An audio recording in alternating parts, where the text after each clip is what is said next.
They said no man was meant to fly. They said the gods alone owned the sky. But on one burning day in ancient Greece, one athlete ran straight toward the heavens and refused to come down. This is the forgotten legend of the first pole vault.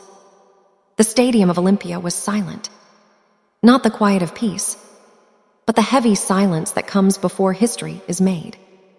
Thousands of men stood shoulder to shoulder on stone steps carved generations ago. Dust floated in the air. The sun burned white above the mountains. And at the center of the arena stood a young athlete named Icarion of Elis. He was not famous. He was not favored. And he was certainly not expected to win. The Olympic Games were brutal in those days. No medals. No applause for second place. Only victory. Or being forgotten. Icarion wiped sweat from his brow and looked at the wooden bar raised higher than any jump attempted before. Men laughed quietly in the crowd. Too high. Impossible. Only fools challenge Zeus. But Icarion was not listening. He held something no one else dared to bring. A long wooden pole. The mockery. The judges whispered among themselves. Jumping is done with the body, one said. Not with tools. Spectators scoffed. Other athletes smirked, confident in tradition. But Icarion remembered something his father once told him. The gods reward courage before strength. Years earlier, as a shepherd boy crossing rivers and ravines, Icarion had learned to leap using a staff. Not to show off, but to survive. Now, that same instinct stood before the greatest test of his life. A judge stepped forward. "You may try," he said coldly, "but failure will bring shame." Icarion nodded. He placed the pole into the dirt and stepped back. The run. The stadium fell quiet again. Icarion began to run.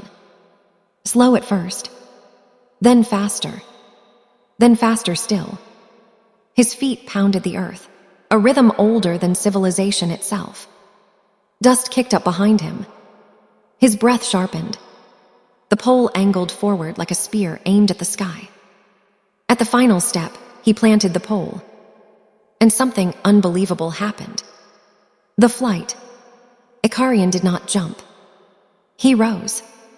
The pole bent under his weight, then released. His body lifted, higher than any man had gone before. The crowd gasped. Mouths opened.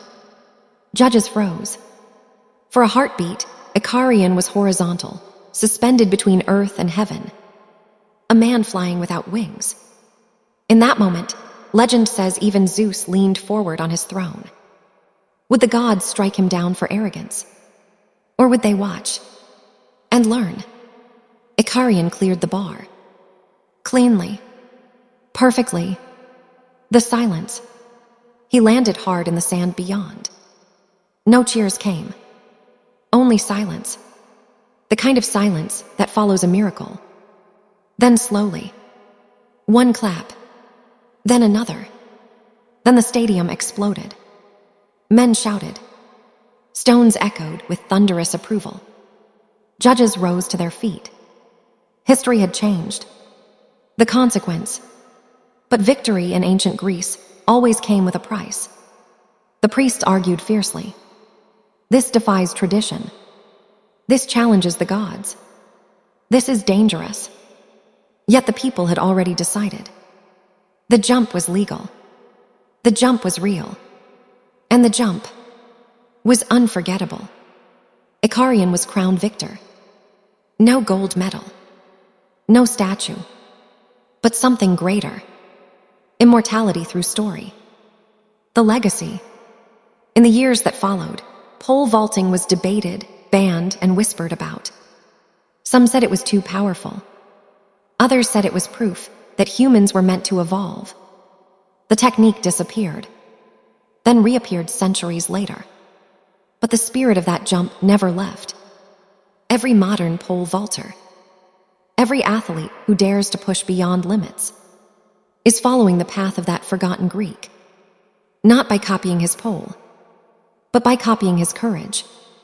The message, powerful ending. Because the truth is this: the greatest leaps in history were never approved first. They were mocked, feared, rejected, until one person ran forward anyway. So the next time someone tells you, "That's impossible. That's not how it's done. That's not for people like you," remember Akarian of Eli's. Remember the jump that defied the gods.